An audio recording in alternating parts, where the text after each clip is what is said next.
고맙습니다. 우리 말씀 듣기 전에 기도하겠습니다. 하나님 아버지, 추수감사주를 맞이하여 우리 입술과 마음이 주님 앞에 감사를 고백해 주셔서 감사합니다.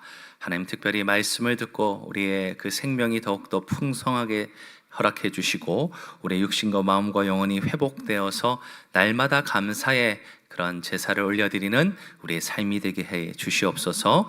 오늘도 말씀 가운데 은혜 주실 줄 믿고 주님 앞에 모든 것 감사드리며 살아계신 예수님의 이름으로 기도합니다. 아멘. 여러분들 아마 아직은 못 받으셨을 텐데요, 이렇게 추수감사절 우리 찬양축제의 순서지가 이렇게 나와 있습니다. 총 10팀이 준비했고요.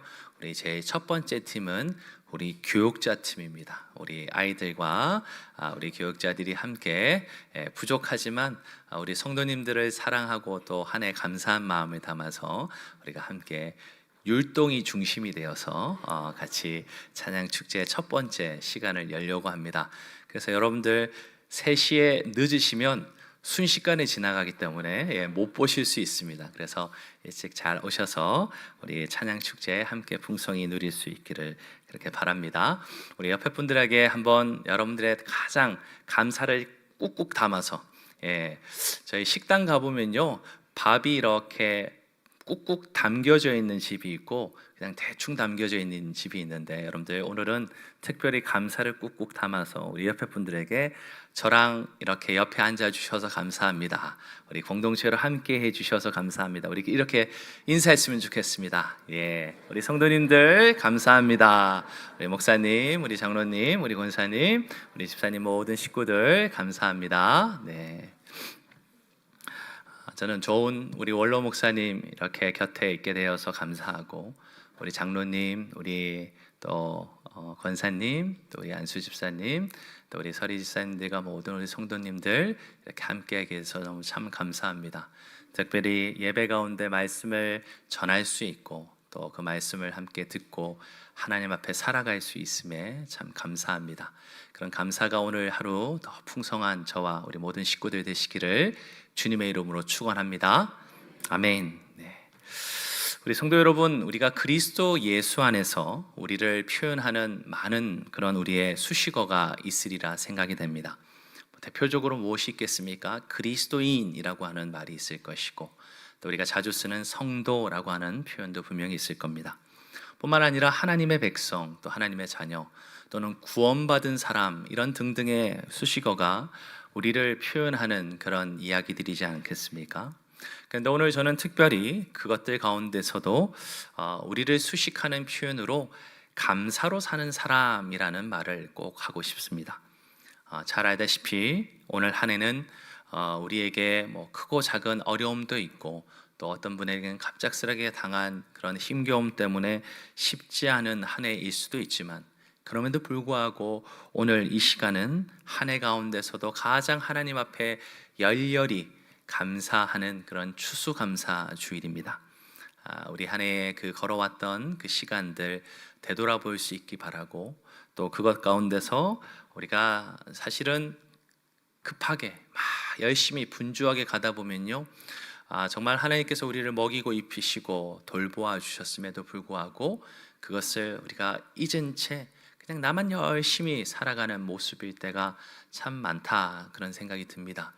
여러분들 잘 아시는 것처럼 시속 30km, 40km로 가면 옆에 있는 풍경들을 보기 쉽지만, 정말 150km, 120km씩 달리면 도대체 앞에만 열심히 봐도 쉽지 않을 만큼 그렇게 분주하고 곁에 있는 것들이 보이지 않는 것이 우리의 현실이지 않습니까?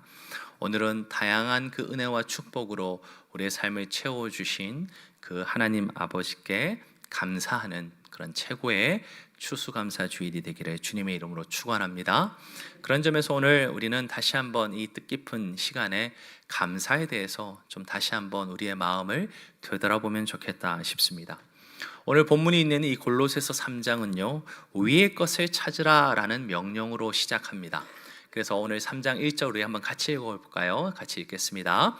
그러므로 너희가 그리스도와 함께 다시 살리심을 받았으면 위의 것을 찾으라. 거기는 그리스도께서 하나님 우편에 앉아 계시느니라. 아멘. 아멘. 즉 사도 바울은 골로새 교회 성도들에게요, 이 눈에 보이는 이 땅에서의 삶에만 우리가 초점을 맞출 것이 아니라 하늘의 것, 위의 것을 우리가 진심으로 관심 가지며 그렇게 살아가야 한다고 강조하였습니다. 왜 그렇습니까? 그리스도인은 그리스도 예수와 함께 다시 살리심을 받은 새로운 피조물이기 때문입니다. 그리고 그런 새로운 존재가 된 저와 여러분, 우리 그리스도인은요, 이제 그에 합당한 삶을 살 필요가 있는 거죠. 자, 그런데 바로 그런 삶, 위의 것, 하늘의 것을 관심 가지고 초점 맞추고 살아가는 그 삶의 가장 핵심적인 모습들 중에 하나가 있다면 그것은 바로 감사하는 삶이라는 겁니다. 특히 오늘 본문은 이 감사하는 삶과 관련해서 감사가 가진 놀라운 세 가지의 그 능력을 우리에게 명확하게 가르쳐 주고 있는데요.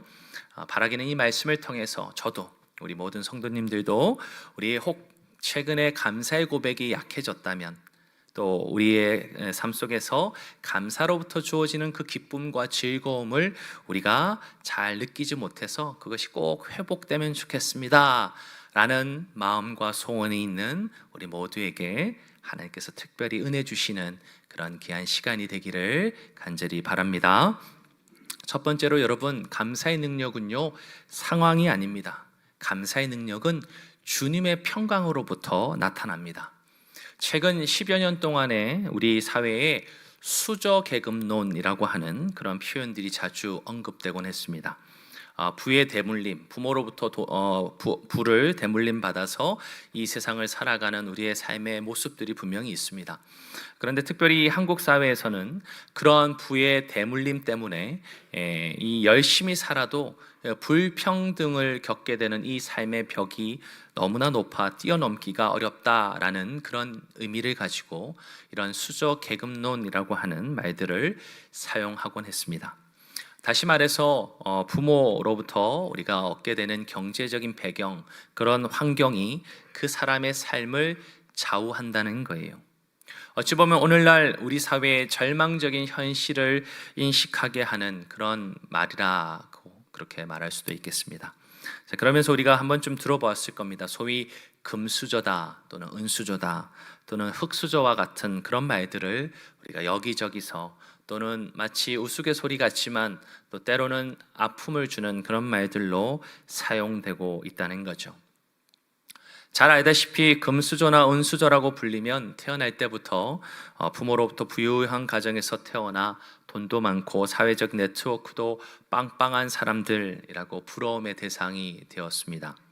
또 반대로 흙수저라고 하면 가난하고 어려운 배경 가운데서 어떤 삶의 계층의 이동에 그 사닥다리가 있는데 그것에 올라타지 못하는 그런 사람들이라 그렇게 폄하되기도 했죠.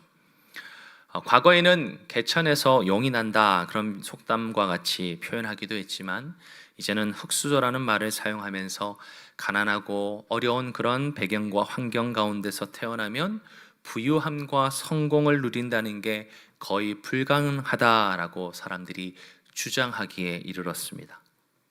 사실 이 같은 세태 이야기는 결국 오늘날 우리의 삶이 환경과 상황에만 영향을 받고 좌지우지 된다고 그렇게 말하는 이 세상의 사상과 문화와 아주 밀접하게 연관되어 있습니다.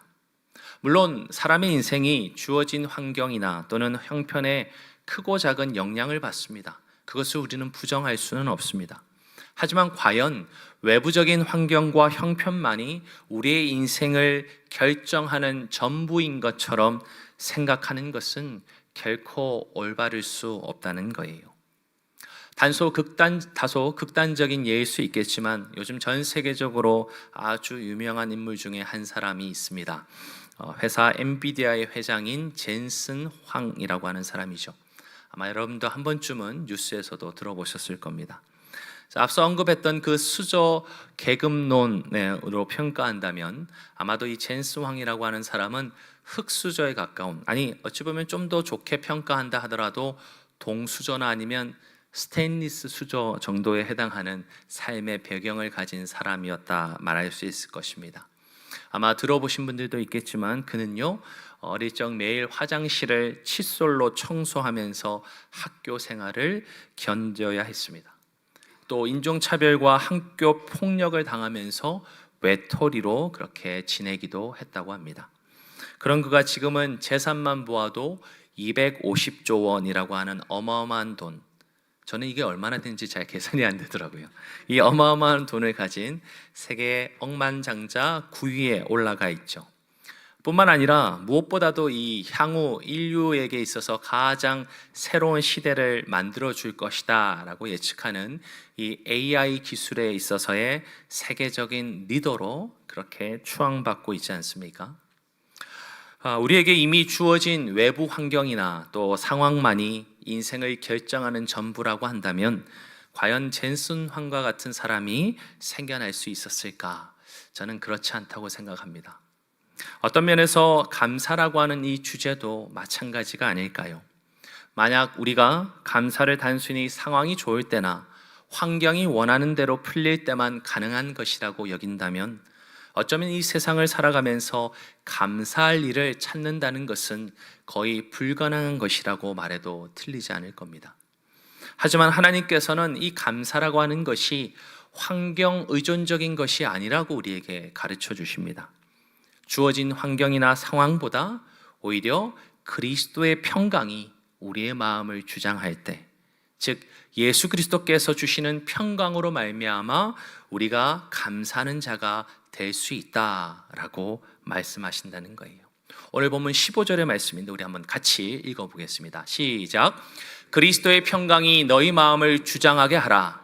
너희는 평강을 위하여 한 몸으로 부르심을 받았나니 너희는 또한 감사하는 자가 되라. 아멘.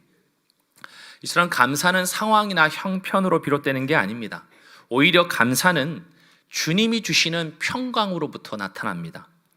환경과 상황이 편하고 좋기 때문이거나 또는 내 마음에 흡족하기 때문이 아니라 예수 그리스도의 평강이 우리의 마음을 주장하여 가득할 때 우리는 참으로 감사를 누리게 됩니다. 오늘 본문 15절에 보면 주장하게 하라라는 표현이 등장하죠. 그런데 이것은 달리 표현한다면 지배하다, 다스리다라고 하는 뜻입니다. 그러니까 그리스도의 평강이 우리의 그 마음에 있어서 가장 결정적인 것이 되도록 그렇게 하라라는 말이죠.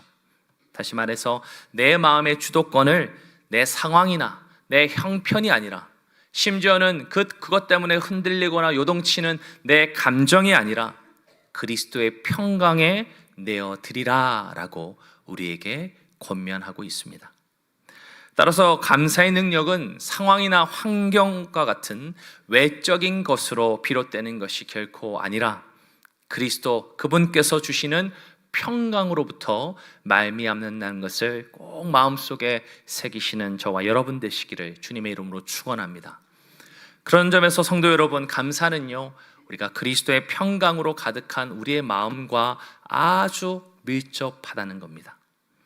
그런데 여러분, 이것은 단지 세상에서 말하는 명상이나 또는 어떤 참선과 같은 것이 결코 아닙니다. 마음을 비우는 것, 스스로 내 마음을 평정해야지 하는 그런 우리의 어떤 활동과 우리의 어떤 노력, 그것으로 감사가 찾아온다는 식이 아니라는 거예요. 솔직히 많은 사람들이 성경에서 말하는 평강이라고 하는 이 말의 의미를 오해할 때가 참 많이 있습니다. 우리가 보통 평강이라고 하는 말을 하면 우리의 머릿속에는요 아무 문제가 없는 무탈한 상태를 떠올릴 때가 참 많이 있습니다. 두 다리 쭉 펴고 아무런 근심 걱정 없이 그냥 편하고 걱정 없는 인생, 그것이 평강이라고 우리는 오해한다는 거예요. 성도 여러분, 그러나 성경은 그것을 평강이라고 우리에게 가르쳐 주지 않습니다. 아무 문제도 없는 마치 진공 상태 같은 그런 우리의 상황과 형편을 평강이라고 그렇게 말하는 게 아니라는 거예요. 오히려 그 반대일 때가 많습니다. 삶의 문제는 여전히 많고 고난과 역경이 몰아치더라도 평강의 왕이신 예수 그리스도, 그분께서 우리와 함께 계시기 때문에, 그분이 우리를 붙들어 주시고 그분이 우리를 보호해 주시기 때문에 모든 것을 넉넉하게 이겨내는 능력, 바로 그것이 예수 그리스도 안에 있는 진정한 평강이라는 거죠. 단순히 삶의 문제가 없이 무탈하고 속된 말로 배부리고 등 따뜻한 그런 종류의 상태를 평강이라고 말하는 것이 아니라 오늘 주님은 그분과 함께 있는 진정한 그 평강의 상태를 우리에게 가르쳐 주기 원하신다는 거죠. 이와 관련해서 오늘 성경은 우리에게 아주 중요한 이야기로 한 예를 들려줍니다. 예수님이 제자들과 함께 계셨는데요, 예수님이 제자들과 함께 갈릴리 호수를 저 건너편으로 건널 때가 있었습니다. 자, 그때 제자들은 예수님을 배에 모시고 그렇게 노를 저어서 갈릴리 호수 건너편을 가고 있었죠. 그런데 갑자기 큰 광풍이 일었습니다. 물결이 배에 부딪혀 들어오고 물이 안으로 들어오다 보니까 마치 가라앉을 것 같이 그렇게 난리법석이 났습니다. 분명히 제자들 가운데는요, 어부들이 있었습니다. 그냥 어설픈 초보 어부가 아니라 수십 년 동안에 그곳에서 어부로서 베테랑 어부 일을 했던 사람들도 있었습니다. 자, 그럼에도 불구하고 그들이 죽게 되었다고 소리치고 난리가 났죠. 자, 그들은 배에 계신 그 예수님이 누구신지를 잘 알지 못했습니다. 그저 그들의 눈에는 집채만한 파도와 그 광풍, 그래서 물이 막 들어오면서 조금만 지나면 마치 가라앉을 것만 같은 그 배의 상태만 그들은 몰두하고 있었던 거죠. 그러자 주무시던 예수님께서 잠에서 깨어나 일어났습니다. 제자들을 꾸짖으셨죠. 그들에게 믿음 없음을 주님이 말씀하셨습니다. 그리고는 그 광풍과 바다를 잠잠하게 하셨죠. 우리는 이 복음서에서 등장하는 이 이야기들을 한 번쯤 들어보았습니다. 바로 이 사건을 통해서 예수님께서는요, 제자들에게 아주 선명하게 보여주셨습니다. 그들의 인생이 광풍으로 요동치고 마치 죽음의 공포에 이르기까지 그렇게 가게 되더라도 주님이 함께 하시는 것이야말로 그 모든 근심과 걱정, 그 두려움을 이겨낼 수 있는 참된 평강이라고 하는 것이죠. 우리가 히브리어의 샬롬이라고 하는 말을 우리는 잘 압니다. 그래서 때로는 우리가 샬롬이라고 하는 인사도 교회 안에서 쓰기도 하죠. 근데 그 샬롬은 아무 걱정, 근심, 아무 문제 없는 무탈한 삶이 아니라 바로 주님이 함께 하시기에, 하나님의 함께 하심 덕분에 우리가 누리는 진정한 평안이라는 겁니다. 예수님의 제자들은 상황과 환경에만 몰두했습니다.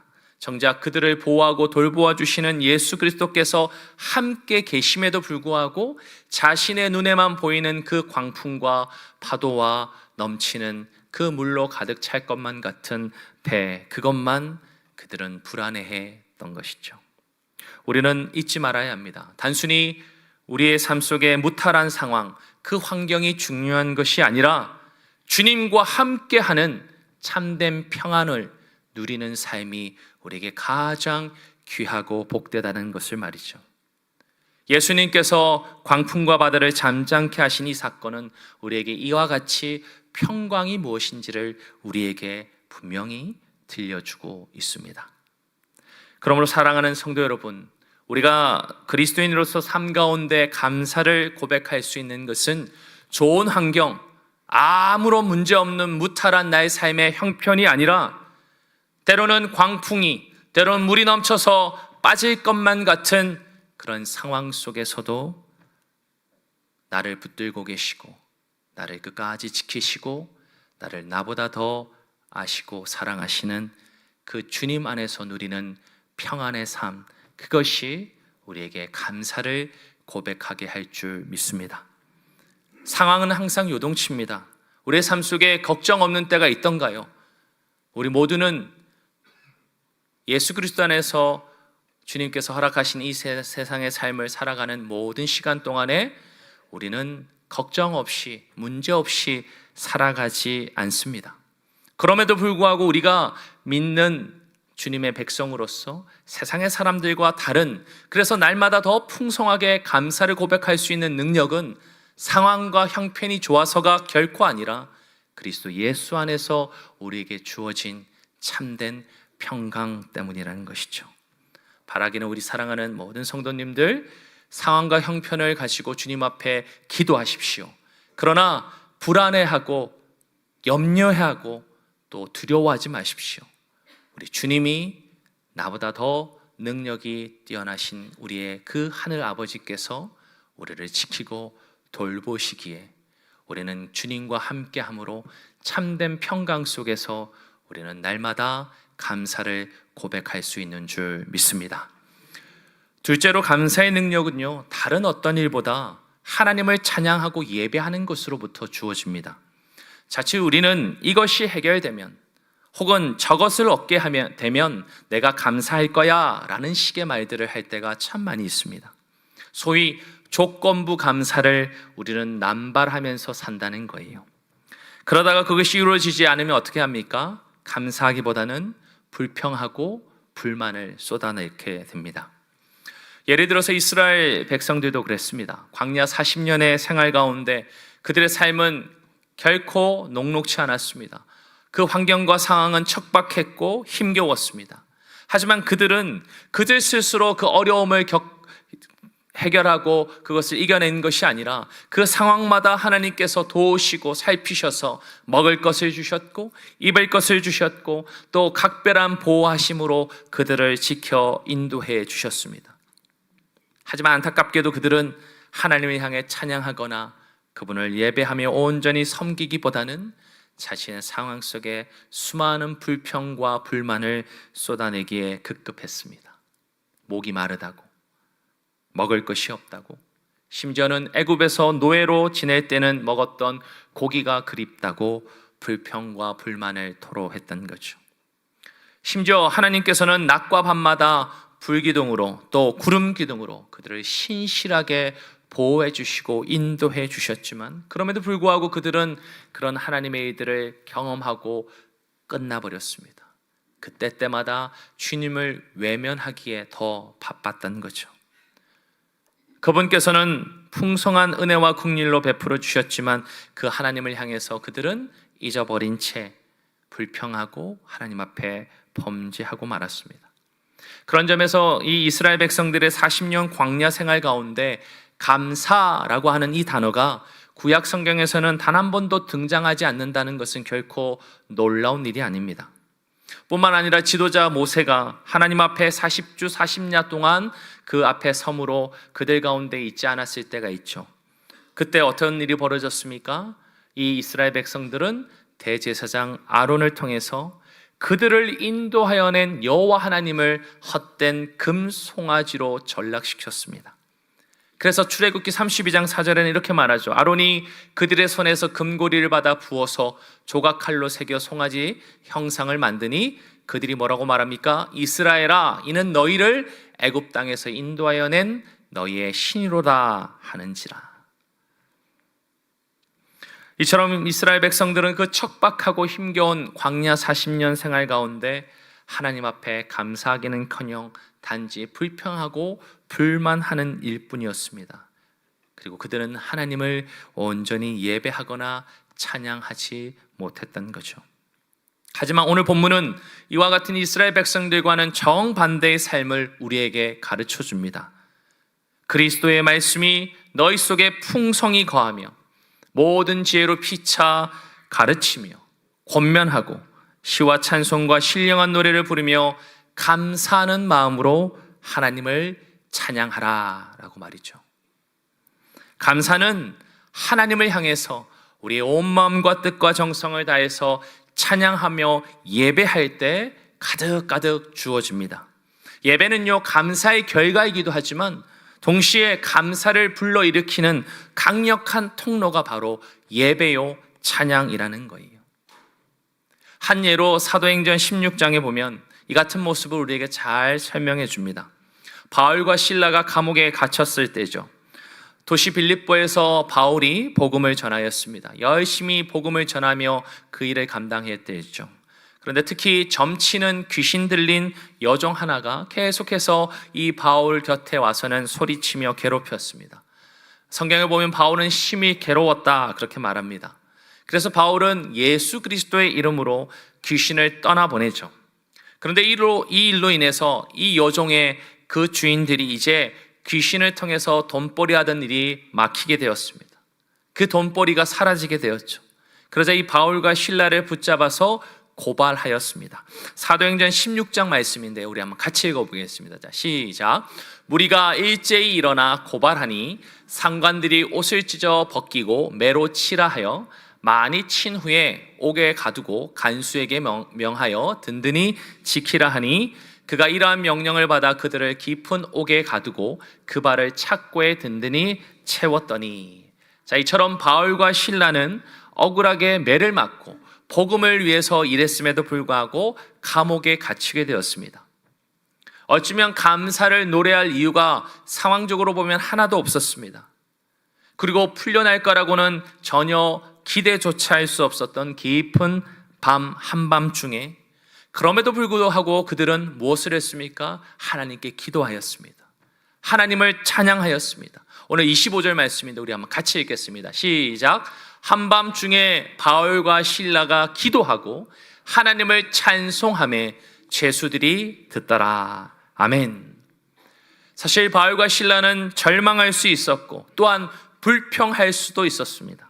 하지만 그들은 그 순간에 하나님께 기도하며 그분을 예배하고 찬송하였습니다. 그들은 결코 원망이나 불평으로 시간을 허비하지 않았습니다. 그들은 다른 무엇보다도 하나님을 찬송하며 예배함으로써 하나님께 믿음으로 반응했습니다. 눈에 보여지는 것으로 불평하고 불만하는 반응이 아니라 하나님 앞에 예배하고 찬송함으로 믿음으로 반응했다는 거예요. 사랑하는 성도 여러분, 원망이 아닌 감사를 그들은 선택했습니다. 그럼으로써 그들의 마음 한켠에 스물스물 피어올 수 있는 그 불평과 불만을 떨쳐버렸고 그들은 감사의 찬송으로 하나님을 예배하였습니다. 바로 그때 어떤 일이 벌어졌습니까? 갑자기 큰 지진과 함께 옥문이 열렸습니다. 모든 매인 것이 다 풀려지고 놀라운 기적이 일어났죠. 바울과 실라가 경험했던 그들의 상황 속에서는 결코 감옥에서조차 감사하고 찬송하고 예배할 수 없을 것 같았지만 그들은 하나님 앞에 그 길을 선택함으로 하나님의 놀라운 역사를 보게 되었습니다. 사랑하는 성도 여러분, 우리가 놓치지 말아야 할 것이 있습니다. 이런 바울과 실라가 보여준 찬양과 예배의 모습 가운데 그들 마음 중심에 감사가 있었다는 것을 말이죠. 비록 복음을 전하고 귀신 들린 여종을 고쳐주었음에도 불구하고 억울하게 매를 많이 맞기도 했고 발이 착고에 채워져서 옥에 갇히는 고통을 당하기도 했지만 그들은 하나님을 향한 신뢰는 물론이고 감사의 깊은 고백을 놓치지 않았기에 그들은 하나님을 찬양하였고 그렇게 하나님을 예배할 수 있었습니다. 그리고 오늘 표현처럼 모든 죄수들이 그들의 찬송을 들었던 거죠. 사랑하는 성도 여러분, 감사는 다른 어떤 일보다도 하나님을 찬양하고 예배할 때 더 강력하고 분명하게 경험된다는 것을 믿으시기 바랍니다. 혹시 그리스도인으로서 우리 가운데 감사가 사그러지고 있습니까?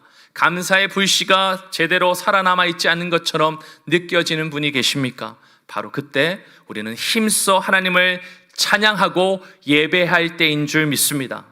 오늘 본문은 우리가 하나님을 찬양하고 예배하는 것은 우리에게 주어진 어떤 의무가 아니라 하나님이 주신 풍성한 그 감사를 맛보게 해주시는 통로라는 것을 가르쳐 준다는 겁니다. 그리스도의 말씀이 너희 속에 풍성히 거하게 하라. 오늘 이 시간과 같이 하나님의 말씀을 우리가 먹고 그 말씀으로 충만해지는 일들을 통해서 우리는 하나님을 예배하고 그분을 경험할 수 있는 것이죠. 뿐만 아니라 시와 찬송과 신령한 노래를 부르면서 하나님을 목청껏 찬양하라고도 말합니다. 그런 행동은 불필요하거나 과한 행동이 결코 아닙니다. 하나님을 향한 뜨거운 마음, 그분을 향한 신뢰가 커져갈수록 우리는 그분을 찬양하고 노래하며 그 안에서 우리의 감사, 참된 감사를 맛볼 수 있는 거죠. 그래서 사도 바울은 우리에게 뭐라고 말한다고요? 감사하는 마음으로 하나님을 찬양하라, 그렇게 강조하고 있습니다. 따라서 성도 여러분, 예수 그리스도 안에서 힘껏 그리고 마음껏 찬양하고 노래하시며 예배하는 저와 여러분 되시기를 주님의 이름으로 축원합니다. 예수 그리스도의 말씀으로 충만하여지도록 예배하시기 바랍니다. 시와 찬송과 신령한 노래를 힘써 부르며 하나님을 마음껏 찬양하시기 바랍니다. 오늘 바로 이 예배 자리에서도 우리가 찬양할 때요, 그저 입술에 우물우물하지 마십시오. 여러분들의 목청껏 하나님 앞에 찬송하시기 바랍니다. 여러분 마음에 감동을 주십니까? 아멘이라고, 할렐루야라고 주님 앞에 그렇게 선포하며 뜨겁게 예배하십시오. 그렇게 찬양하고 예배할 때 하나님은 감사의 능력을 다시 우리에게 회복시켜 주시고 풍성히 맛보게 해주실 줄 믿습니다. 자, 마지막으로 감사의 능력은요, 예수 그리스도를 힘입어 경험하게 됩니다. 사실 감사는 우리의 삶의 모든 일에 영향을 미칩니다. 단순히 교회에서 행하는 신앙생활에만 결코 국한되는 것이 아닙니다. 오늘 본문에서 바울의 표현처럼 무엇을 하든지 말에나 일에나 다 주 예수 그리스도의 이름으로 할 때 우리는 그 주님을 힘입어서 일상을 살아가게 되고 그 일상 속에서 감사할 힘과 능력을 얻게 되는 거죠. 오늘 본문의 말씀 17절인데 우리 한번 같이 힘껏 한번 읽어보겠습니다. 자, 시작. 또 무엇을 하든지 말에나 일에나 다 주 예수의 이름으로 하고 그를 힘입어 하나님 아버지께 감사하라. 아멘. 이처럼 우리의 감사는 예수 그리스도를 힘입어 경험하게 됩니다. 우리가 이 세상을 살아가면서 무엇을 하든 말에나 일에나 그 목적을 주 예수 그리스도의 영광을 위해서 그분의 이름을 가지고 한다면 그 상황이, 그 형편이 때로는 내가 생각하는 것과 다를 수 있고 내가 바라는 것과는 전혀 반대일 수 있을지라도 그것과 상관없이 우리의 삶은 감사로 채워줄 줄 믿습니다. 우리의 입술에서 날마다 감사가 터져 나오게 될 줄 믿습니다. 왜 그렇습니까? 일이 잘 풀릴 때에도 우리는 교만하지 않고 하나님 앞에 영광을 돌리며 감사할 수 있기 때문이요. 일이 뜻대로 되지 않아도 우리 속에 부족함을 경험하게 될 때조차도 그 일을 통해서 우리를 다듬으시고 진정한 그 선을 이루어 가시는 하나님을 우리는 경험할 수 있기 때문에 우리는 또한 감사를 고백하게 된다는 거죠. 그런 점에서 삶의 전 영역에서, 우리 모든 영역에서 예수 그리스도의 이름으로 그렇게 살아가고 그분을 덧입고 그렇게 매일매일마다 믿음으로 살아가는 저와 여러분 되시기를 주님의 이름으로 축원합니다. 그럴 때 우리의 모든 삶, 범사는 감사로 채워지게 될 줄 믿습니다. 성도 여러분, 우리가 무엇을 하느냐가 중요한 게 아닙니다. 누구의 이름으로 하느냐, 그리고 무엇을 위해서 하느냐, 바로 그것을 통해서 우리는 참된 감사를 맛보게 될 줄 믿습니다. 한 예로 17세기에 프랑스의 로렌스 형제라고 불리는 그런 평범한 수도사의 이야기를 우리는 책으로 보게 됩니다.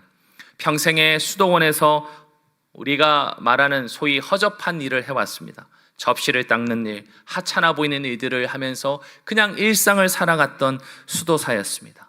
하지만 그는 그런 일들 할 때마다 이 같은 마음으로 감당했다. 그 책 속에서 고백합니다. 기도하는 시간도, 또 설거지를 하며 주방에서 접시를 닦는 시간도, 또 하찮아 보이는 여러 가지 일들을 하는 그 모든 시간도 하나님을 만나고 그분 안에서 교제하는 것이라 그는 믿고 그렇게 살아왔던 것이죠. 그렇기 때문에 그에게 있어서 설거지라고 하는 일상적인 노동은 단순한 일이 아니라 주 예수의 이름으로 행하는 아름다운 일이었습니다. 그리고 그 일들 모든 것을 바로 예수 그리스도와 더불어 그를 힘입어 감당하며 그는 살았습니다. 아마도 그의 책이 우리에게 전해지지 않았다면 그의 평범한 그 삶은 우리에게 전혀 깨달아지지도 않고 들려지지도 않고 끝났을지도 모르겠습니다. 그러나 그의 아름다운 그 책을 통해서 우리는 무엇입니까? 그냥 평범한 것 같지만 그 일상을 주 예수 그리스도의 이름으로 행하며 살아갈 때, 그리고 그분을 힘입어 우리가 그 일상을 살아갈 때, 그래서 일에나 말에나 다 그분을 통해서 하나님께 영광을 돌리며 살아갈 때 우리는 놀라운 감사의 능력을 맛보게 될 줄 믿습니다. 그래서 사도 바울은 데살로니가 교회 성도들에게 이렇게 권면했습니다. 우리 잘 아는 말씀인데 한번 큰 목소리로 한번 같이 읽어보겠습니다. 시작. 범사에 감사하라. 이것이 그리스도 예수 안에서 너희를 향하신 하나님의 뜻이니라. 아멘. 아멘. 여러분들, 이 말씀은요, 모든 일에 대해서 우리가 해야 되는 그런 요구와 규범 정도가 아닙니다. 오히려 그리스도 예수 안에서 그분을 힘입어 살아가는 성도에게 범사에 감사하는 일은 하나님이 주시는 놀라운 선물이고 우리의 삶 속에 나타나는 삶의 열매인 것이죠. 그러므로 무엇을 하든지 말에나 일에나 다 주 예수의 이름으로 하고 그를 힘입어 매일매일 그렇게 살아간다면 우리는 일상에서 감사가 넘치는 삶을 만끽하게 될 줄 믿습니다. 따라서 사랑하는 성도 여러분, 범사 예수 그리스도의 이름으로 행하시기를 주님의 이름으로 축원합니다. 그분을 힘입어 나의 일상, 어찌 보면 너무나 평범한 나의 매일매일의 삶이지만 하나님의 영광을 위하여 그렇게 살아가시기를 주님의 이름으로 축원합니다. 사도 바울이 그래서 이렇게 고백하지 않았습니까? 만일 내가 감사함으로 참여하면 어찌하여 내가 감사하는 것에 대하여 비방을 받으리요. 그런즉 너희가 먹든지 마시든지 무엇을 하든지 다 하나님의 영광을 위하여 하라. 아멘. 우리의 일상은 결코 아무 의미 없는 그런 보잘것없는 것이 결코 아닙니다.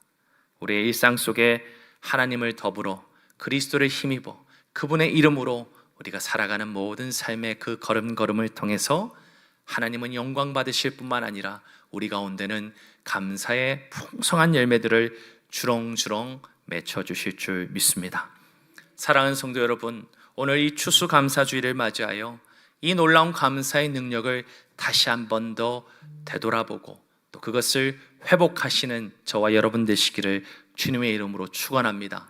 감사의 능력은 대단한 것입니다.